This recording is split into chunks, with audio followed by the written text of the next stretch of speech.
قرآن مجید میں اللہ تعالیٰ نے رمضان میں زوجہ کے قریب جانے سے صحابہ کو منع کیا تھا. بڑا دلچسپ واقعہ ہے. رمضان کی راتوں میں بھی زوجہ کے قریب جانے سے منع کیا تھا. ایک صحابی تھے، وہ رات میں کہیں چلے گئے.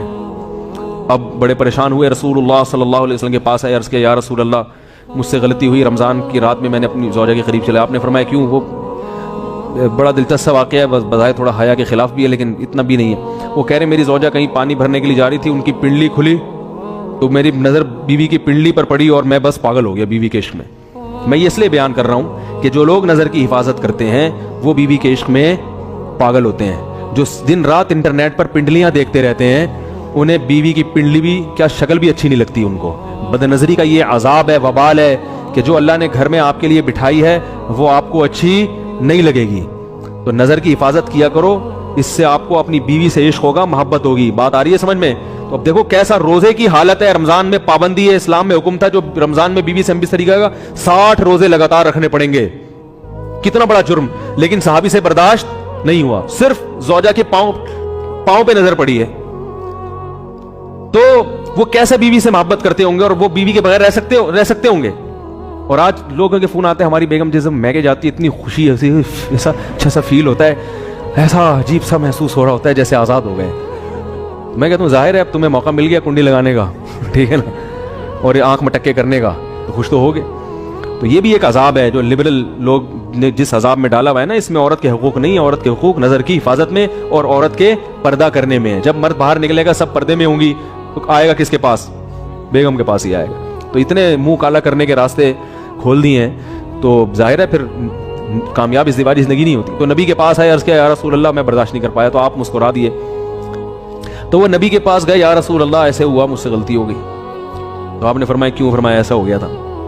تو آپ صلی اللہ علیہ وسلم نے فرمایا 60 روزے رکھو لگاتار. انہوں نے فرمایا ایک کی طاقت نہیں ہے، اس میں یہ ہو گیا 60 کوئی کیسے رکھوں گا، نہیں ہے طاقت 60. آپ نے فرمایا ٹھیک ہے پھر 60 غریبوں کو 2 ٹائم کا کھانا کھلاؤ. فرمایا اس کی بھی طاقت بولو بھائی نہیں. اتنے میں ایک صحابی لائے کوئی چیز صدقہ کرنے کے لیے. تو آپ نے فرمایا چلو اصل حکم تو یہی ہے کہ 60 روزے یا پھر 60 غریبوں کو کھانا، وہ نہیں تو چلو فی الحال ان کو تنبیہ کے لیے کچھ ان سے صدقہ کروا لیتا ہوں. فرمایا چلو یہ فلاں خیرات کی ایک چیز لے کر آئے ہیں، تم یہ لے کے غریبوں میں بانٹ دو. انہوں نے فرمایا مجھ سے زیادہ غریب پورے مدینہ میں بھائی کوئی بھی نہیں. آپ صلی اللہ علیہ وسلم مسکرانے لگے. فرمائے جاؤ کھاؤ اور بچوں کو کھلاؤ. بھائی غلطی بھی ہوئی اور گھر میں راشن بھی آ گیا. تو اس کے بعد قرآن کی آیت نازل ہوئی کہ احل لکم لیلۃ الصیام الرفث الی نسائکم ہن لباس لکم وانتم لباس لہن علم اللہ انکم کنتم تختانون انفسکم فتاب علیکم وعفى عنکم فالآن باشروہن وابتغوا ما کتب اللہ لکم.